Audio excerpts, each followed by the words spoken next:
So your blood sugar levels are normal, but what about your insulin levels?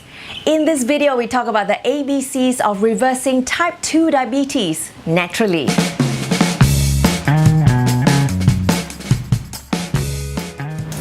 And hey, if we're meeting for the first time, my name is Lynette and I'm here to help you get back to the pink of health and be beautiful naturally. And today I'm on a quest to find out how to A, avoid, B, beat, and C, control type 2 diabetes naturally just by choosing the right foods. And talking about foods, what foods do we avoid?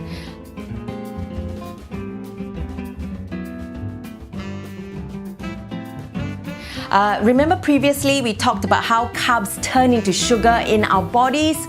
So very simplistically, if diabetes is the passing of sweet or honey tasting water, then by reducing the amount of carbs, you actually reduce the amount of sugar that's freely roaming in your bloodstream.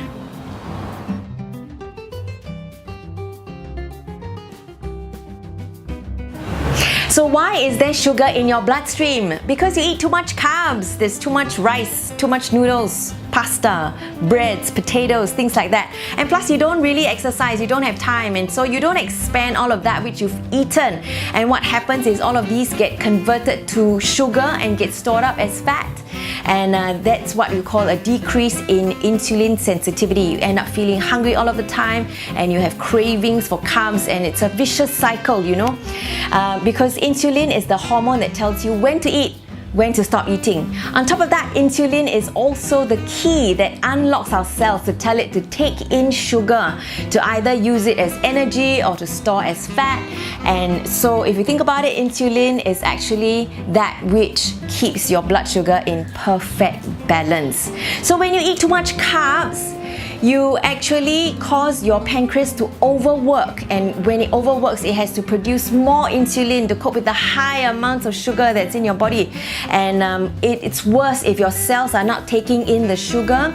That's how you end up having sugar floating about in your bloodstream, and that's dangerous because that's something called insulin resistance, and that can lead to pre-diabetes and eventually type 2 diabetes.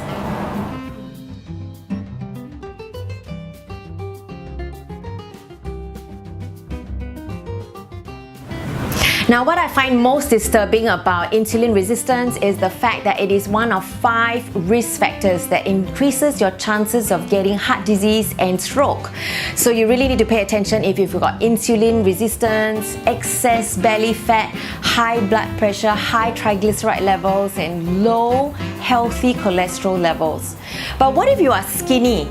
You exercise, you eat well? Well, it's best to confirm with a test. So ask for the insulin levels test to know for sure whether you develop health complications later or not. And if you're well and good, that's great. Don't you want to preserve what you already have? Now, according to Dr. Sukol, insulin is like money in the bank. It is finite. So if your pancreas has to constantly overwork to produce high amounts of insulin to cope with high amounts of sugar in your body, it's bound to go wonky at some point. So why not start today? Don't wait till it's too late. I challenge you, cut out carbs from your diet, okay?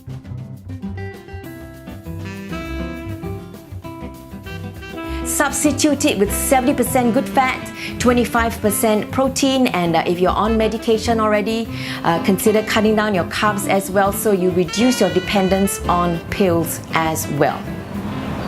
Okay, so that's a lot of information to take in. I know you're most welcome to watch this video again, or I'll see you in the next video.